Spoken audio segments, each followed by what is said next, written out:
Welcome to statistics. We're going to be going really fast. There are 9 lessons and 9 days to get ready for state testing.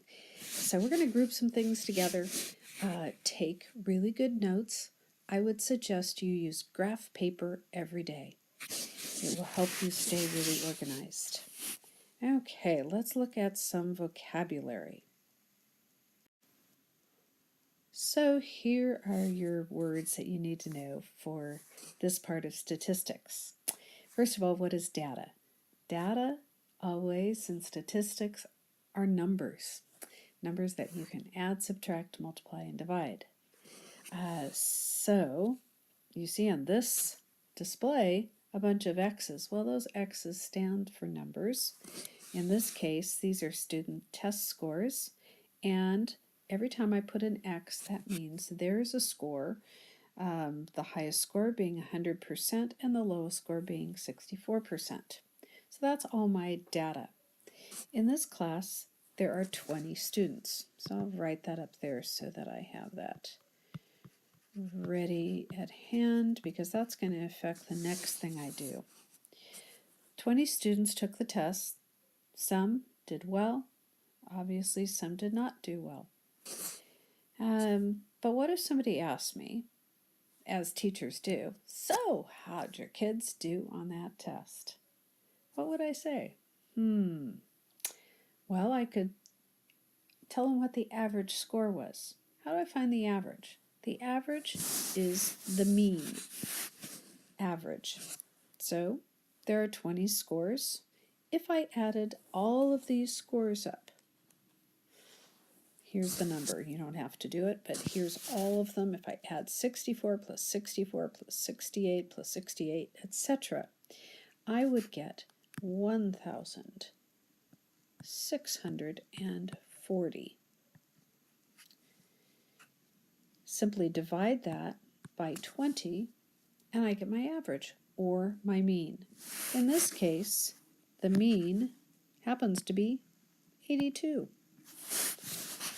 1640 divided by 20 is my mean, or my average.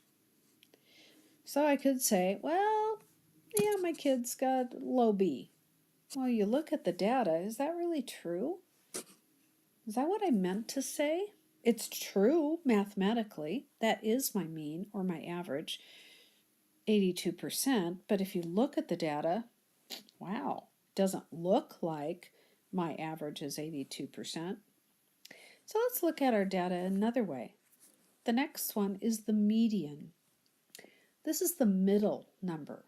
So if I spread them all out on a number line like this, I want to find the middle. Well, there are 20, so if I count 10 from either side, I'm going to end up 10 on one side gets me to 88, on the other it gets me to 80. Well, that's almost the middle. What's halfway between 80 and 88? Well, it's 84. So I would say the middle of my data, or the median, is 84, the middle. Well, does that really tell you how my kids did on this test? The middle score was 84. Actually, nobody got 84, but that is the middle. So the median's 84. Well, that doesn't necessarily give me a real idea of how these particular students did. So let's try another one. That's called the mode. Well, the mode is like the most popular. What's the most popular grade? Not that it's the grade that I necessarily want, it's just the one that happened the most often. We call those things popular, either for good or for bad. Well, I see actually 2 numbers that are the most popular. I see 94%, well, that's great, but I also see 68%. Ooh, same number of kids in both categories. So we have 2 modes here. We have 68 and 94, because they're the most popular. Are you writing down these definitions? Mean means the average, median means the middle, mode means the most popular. Well, the mode actually gives me a little bit better information for this particular test. I could say, well, gosh, I had 2 modes. I had a 68% and a 94%. Two of them, and they're quite far apart. So that tells you that half my class did really well and half my class didn't do so well. Then we have a couple other things that we have to be able to talk about when we're talking about statistics. So what was the range? The high to the low. What's the lowest to the highest? The range here is 64 to 100. Or about 36.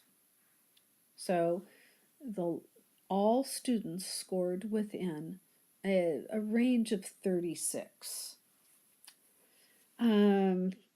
Is that good? Nah, not so great. We would like to have all the kids clustered, there's a word you're going to hear a lot, clustered together, and hopefully over in the 80 and 90% categories. In this case, it really wasn't.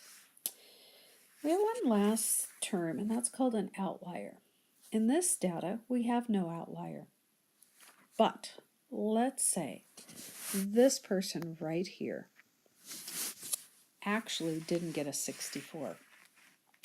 They had been very sick, and it's the first day back, and they came back on the day of the test.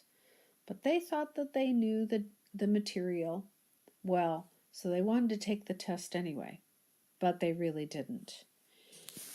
They ended up getting a 24. It's really different from all the others. As I remember, there was only 30 in our spread of data from 64 to 100, or 30, excuse me, 36. But now we've got a huge spread. The lowest in our range now is 24, all the way up to 100. Well, does that really reflect what my students know? It's certainly going to change my mean. When I calculate the mean, it's definitely going to move my median, my middle, way over. It won't change my mode.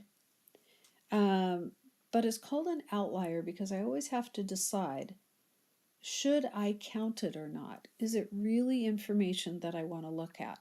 So when I talk to other teachers, I might say, well, I have another kid here that took the test, but really, we're just going to throw it out and have them start over again because they had been sick. So we're going to call it an outlier because we have to decide whether it belongs or not.